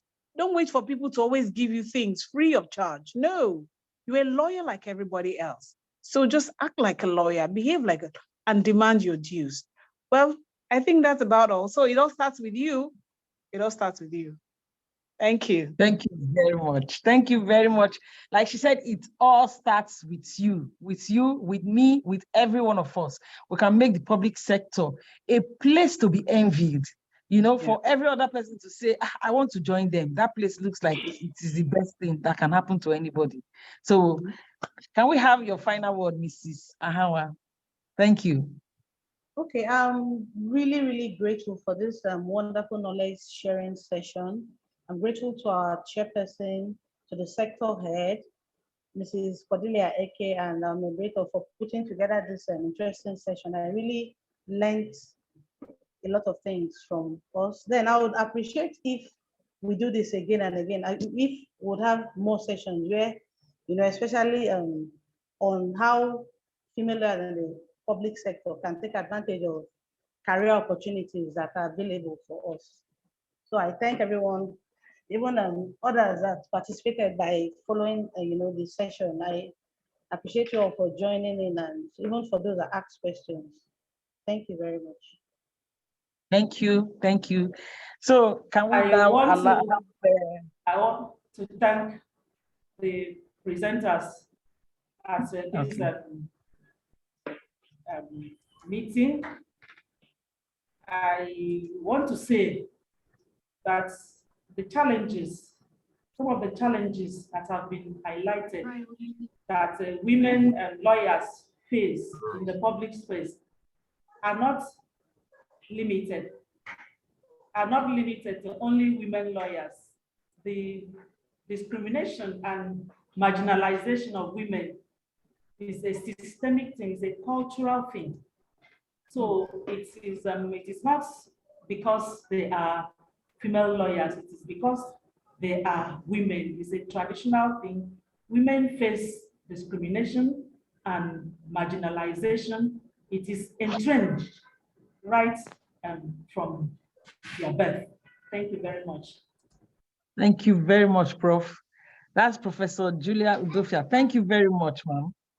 Thank you. So we'll now call on our chairperson, Mrs. Chinyere Okorocha, for her final word, please. Thank you so much, everybody. Thank you to our infatigable speakers who shared so freely and gave deep insights into the topics. First, I got so much information, a refresher course on what exactly it means to be in the civil service and the public service, as well as the distinction with the Ministry of Justice. I looked at the careers and opportunities that Mrs. Eke shared. It was very interesting, and all that. So thank you so much. It was very, very informative and really inspiring. I also took into account the things that you have said that one can do to improve their chances of career progression. And that is the particular point I want you ladies to all take on point, that your career is what you make of it. That's the truth. The ball is in your court. You know, your career is what you make of it. Don't wait just because you're in the ministry, you say it's only, you know, the grade level and the promotion terms that you're waiting for. There are other things you can do to bring about more opportunities, even as a public servant or being in the public service. So thank you so much, Mrs. Eke. And then Achua, thank you so much for your presentation where you shared the challenges that female lawyers share. And thank you so much, Professor Odofia, where you mentioned that these challenges are not peculiar to female lawyers alone. And whilst I agree that they're not peculiar to only female lawyers, because we are an association of female lawyers, that is why we're speaking specifically to these issues as regards to female lawyers. We have to speak about ourselves because we are here to empower ourselves for success. So whilst women in general face these problems, we need to speak to ourselves to find out what can we do to change the perception that society has about women, including female lawyers. So thank you so much for all the insightful suggestions you have given in order to overcome the challenges. I just want to mention before I go that the MBA Women's Forum is a forum of all the lawyers, female lawyers called to the bar in Nigeria. Now, I'm sure that if you look at the statistics, it will show you that there are over 100,000 lawyers, registered lawyers in Nigeria. And I dare say about 50% of that number are women. That makes me ask, how many members does MBA Women's Forum have? And the truth of the matter is we have a little over 2,000 members, which is a fraction of the, say, 50,000 that we really should be. So I want to encourage you. The invitation for this webinar was sent far and wide, not only to our members, but to all female lawyers in Nigeria. And we want to encourage you to join the association. We're building something that is going to be something big. It's nice if you get on the bandwagon. We're going to be having many more programs like this one, you know, that speaks specifically to the issues that are important to us. Our membership is free from 0 to 5 years at the bar. It's absolutely free. You don't need to pay any membership fee. Or for those from 5 years and above, or 6 years and above, it's a token 5,000 naira to join the association. Yes. I want to encourage you to join. There's so many benefits that come with membership, and you'll be happy. We'll be happy to welcome you.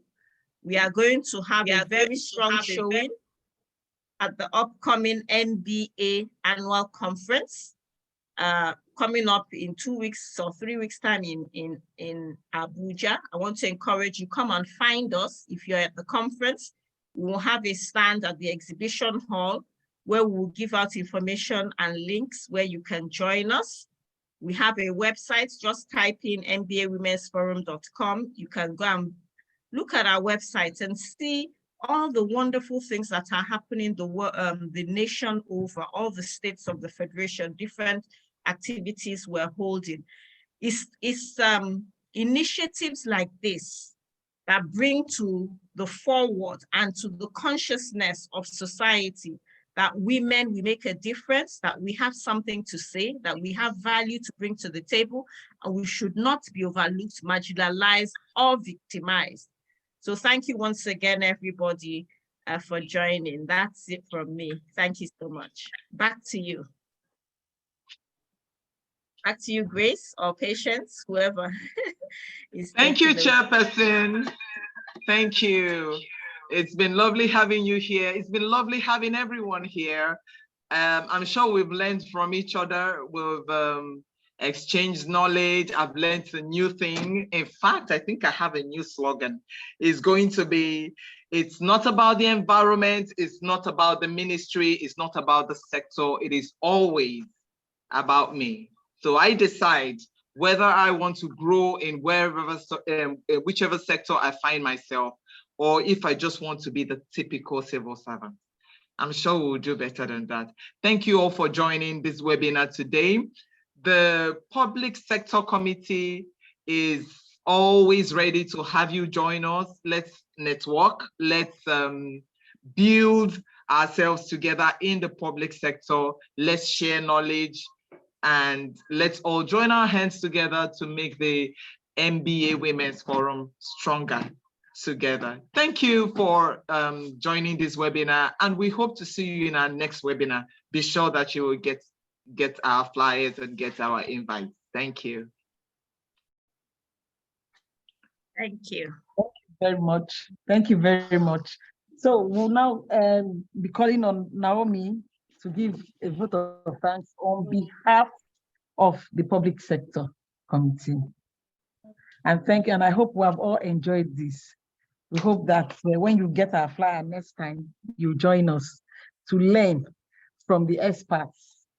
Don't forget the screenshots of all the speakers. Don't forget, patients, before they drop off. Okay. If they highlight all the speakers at the same time and we able to take a screenshot, please. Okay. So I think I have to call them back. Thank you, Ma. Thank you for Have they reminding left? me. The speakers have No, left? I don't think so. No. Mrs. Eke, please, can we have you back on screen, please? Yes, I'm here. Okay.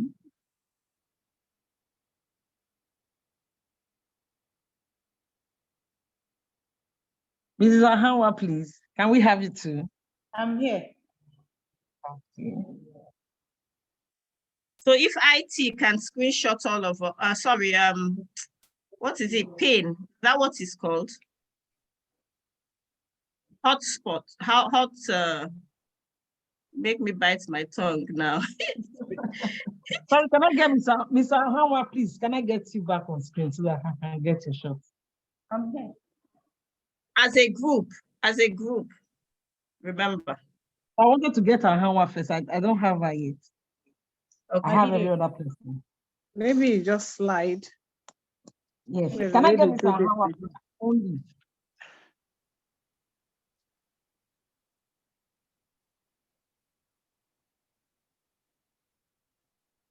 Sorry, can I get Mrs. Ahanwa? She's the one left. She's I've there. not gotten her. She's there. I'm not seeing her. Maybe you I'm slide actually seeing your device. She's on the screen. Okay, she wants IT to Yeah, to spotlight her. The spotlight seems Yes, to be it's the spotlight Okay. we're talking Okay, about. I think I have everybody.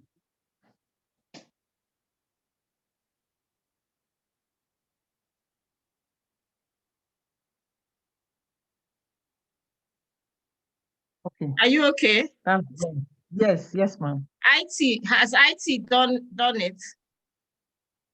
I thought we'll have all 4 people on the screen at the same time, or 5, or how many we were, so that we can take please, is IT there? Can you spotlight all the speakers so we can get a screenshot? I didn't get it. No, Okay. it's not possible. Use this one. Yes, it's possible. I'm getting it. I have that. So we should hold on. Yes. With a smile. The beautiful lady's smile, please.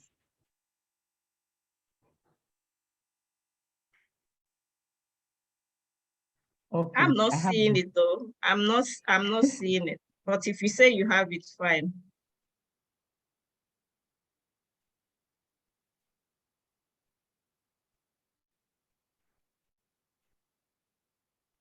Okay, thank you. Thank you very, very much.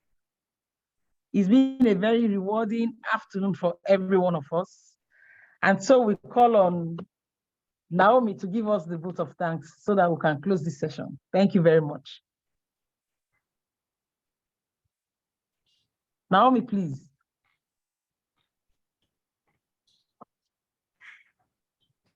Just hold on. I think someone is spotlighting everybody. Okay. Like I asked. Please add state committee heads and patients.